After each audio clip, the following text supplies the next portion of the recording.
Halo semuanya, kembali lagi bersama saya Maria Afrasia Nurhayati. Saya mahasiswa semester 2 program studi S1 Keperawatan Fakultas Ilmu Kesehatan dan Pertanian Universitas Katolik Indonesia Santo Paulus Ruteng. Pada video kali ini saya akan mempresentasikan tugas dari mata kuliah Komunikasi dalam Keperawatan dengan dosen pengapu Bapak Nurse Yohanes Jakri MK. Tugas ini dengan topik konsep hubungan antar manusia, konsep diri, dan teori Johari Window. 1. Saya akan menjelaskan tentang konsep hubungan antar manusia. Definisi hubungan atau lebih khusus, komunikasi antar manusia merupakan interaksi yang terjadi antara dua atau lebih individu dan perilaku individu yang satu mempengaruhi, mengubah, memperbaiki perilaku individu yang lain atau sebaliknya.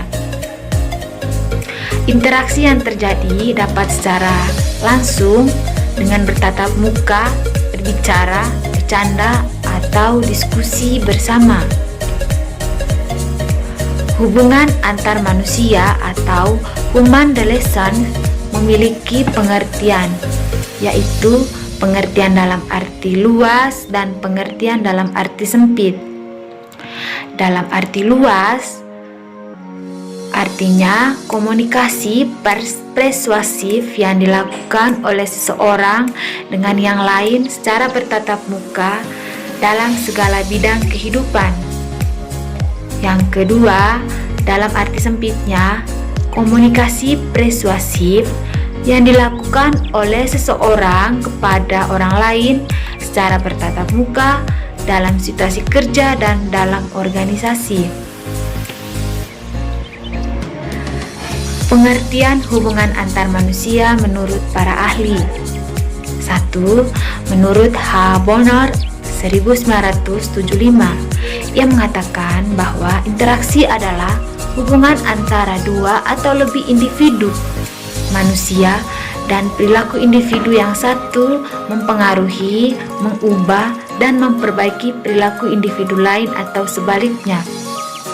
Yang kedua, menurut Ferdinand Tonnes mengatakan bahwa manusia dalam bermasyarakat mempunyai dua jenis pergaulan. 1. Pergaulan Gemeinschaft atau paguyuban, artinya hal yang dialami oleh orang lain atau dirasakan sebagaimana terjadi pada dirinya sendiri oleh karena pergaulan akrab. Misalnya, paguyuban karena ikatan darah, paguyuban dalam dunia pekerjaan atau di tempat kerja. Yang kedua, Gesellschaft atau patembayan, artinya pergaulan yang memperhitungkan untung dan ruginya sehingga anggota bebas keluar masuk kelompok tersebut. Tujuan hubungan antar manusia. 1. Memanfaatkan pengetahuan tentang faktor sosial dan psikologis dalam penyesuaian diri manusia dengan konflik seminimal mungkin. Yang kedua, memenuhi kebutuhan antara individu satu dengan individu yang lain. Yang ketiga, memperoleh pengetahuan dan informasi yang baru. Yang keempat, menumbuhkan sikap kerjasama. Dan yang kelima, menghilangkan sikap egois atau paling benar. Faktor dalam hubungan antar manusia. 1. Faktor yang mendasari hubungan antar manusia meliputi imitasi, artinya keadaan seseorang yang mengikuti sesuatu di luar dirinya. Yang kedua, sugesti. Sugesti artinya proses cara pandang tingkah laku orang lain tanpa mengkritik terlebih dahulu. ketiga, identifikasi. Identifikasi artinya mengikut jejak orang lain yang dianggap ideal bagi dirinya. Yang keempat, empati. Empati artinya kemampuan untuk memahami apa yang dirasakan oleh orang lain. Yang kelima, simpati. Simpati artinya perasaan tertarik kepada individu. Terus, faktor yang menentukan hubungan antar manusia juga seperti 1. Rasa percaya diri atau trust. Perilaku orang untuk mencapai tujuan yang dikehendaki. Yang kedua, sikap sportif artinya sikap yang mau menerima kekalahan dan kekurangan orang lain. Yang ketiga, sikap terbuka artinya sikap terbuka kita itu terlebih dahulu memahami orang lain. Teknik hubungan antar manusia. Pertama, teknik sosial. Menurut Max Weber, tindakan sosial adalah tindakan seseorang individu yang dapat mempengaruhi individu lain dalam masyarakat. Tindakan sosial ini dibedakan menjadi tindakan rasional instrumental, tindakan rasional berprestasi nilai, tindakan tradisional, dan tindakan afektif. Yang kedua, kontak sosial. Kontak sosial adalah hubungan antara satu pihak dengan pihak lain yang merupakan terjadi awalnya interaksi sosial. Kontak sosial dapat dibedakan menjadi dua, yaitu 1. Cara pihak berkomunikasi artinya baik langsung maupun tidak langsung. Yang kedua, cara terjadinya artinya kontak primer maupun sekunder. Manajemen hubungan antar manusia. Manajemen hubungan antar manusia dapat dilakukan melalui 1. Pemantauan atau self-monitoring artinya pemantauan diri yang cermat, selalu menyesuaikan perilaku menurut umpan balik dari orang lain untuk perbaikan diri pribadi yang lebih baik. Yang kedua, daya ekspresi atau expressiveness artinya lebih menekan pada daya ekspresi terlebih dahulu, terlebih terbuka, keterlibatan, umpan balik, serta tanggung jawab atas pikiran dan perasaan. Itu tentang beberapa konsep hubungan antar manusia. Sekarang saya akan menjelaskan tentang konsep diri. Pertama itu pengertian. Konsep diri adalah bagaimana individu menggambarkan dirinya sendiri. Istilah konsep diri ini mencakup keyakinan dan pendirian yang ada dalam pengetahuan seseorang tentang dirinya sendiri yang mempengaruhi individu tersebut dengan yang lain.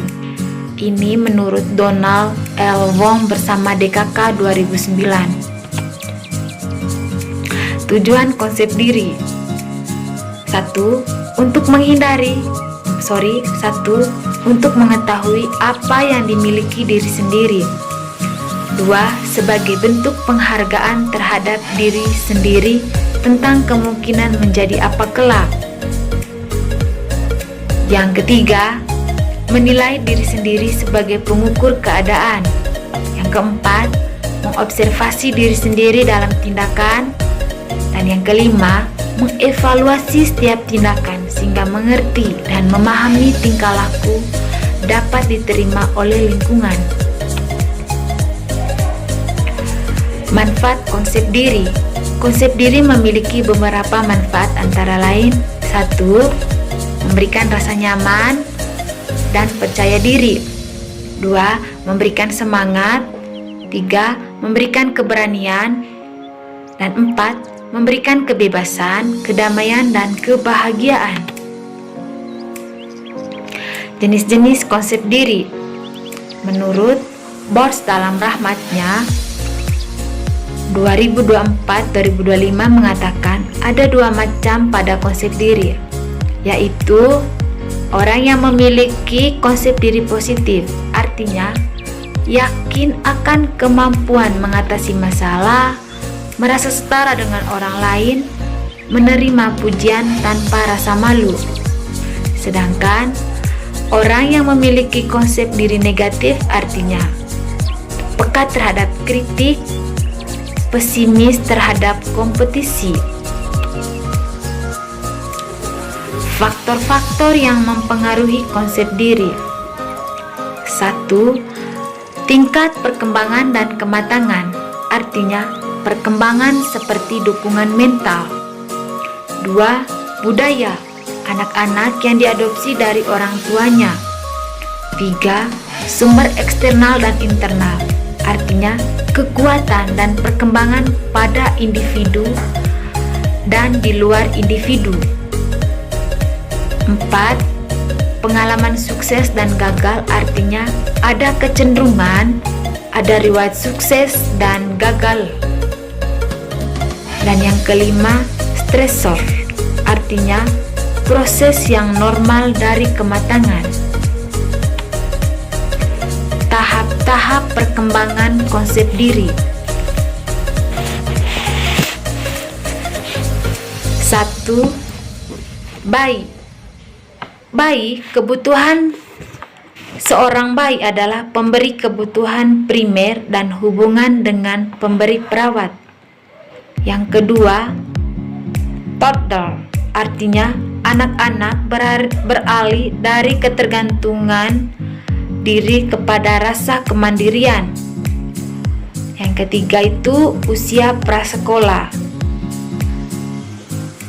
Anak-anak memiliki inisiatif, bisa mengenal jenis kelamin antara satu dengan yang lain.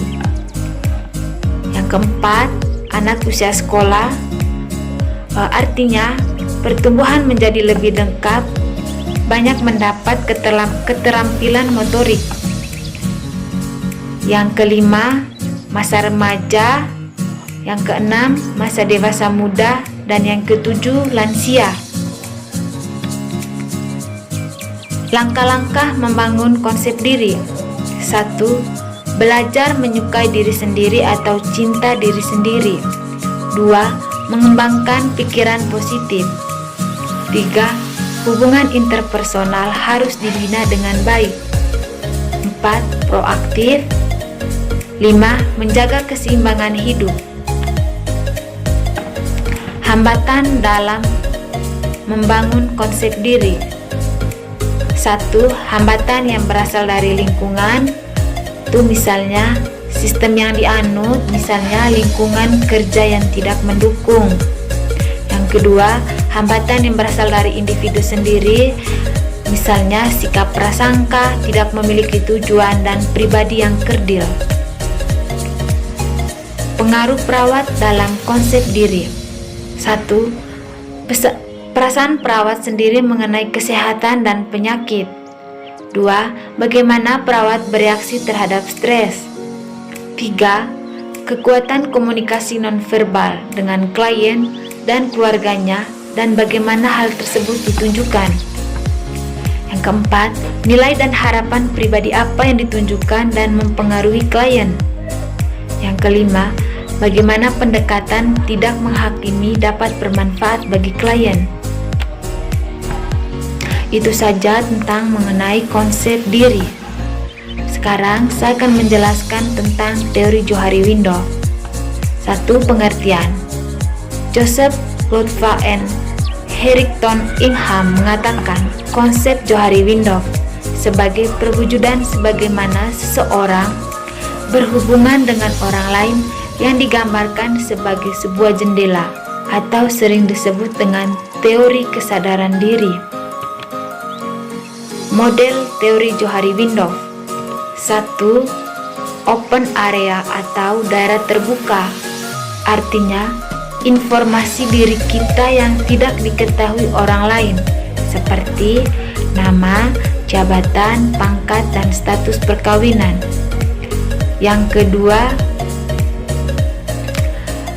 blind self, artinya daerah buta, yang menentukan bahwa orang lain sadar akan sesuatu tetapi kita tidak. Yang ketiga, hidden self area atau daerah tersembunyi. Artinya berisi informasi yang kita tahu tentang diri kita tetapi orang lain tidak atau tertutup bagi orang lain. Yang keempat, unknown self atau daerah yang tidak disadari. Artinya informasi yang tidak diketahui oleh orang lain dan diri kita. Misalnya kita sedang menyukai orang lain tetapi anggota keluarga kita tidak mengetahui.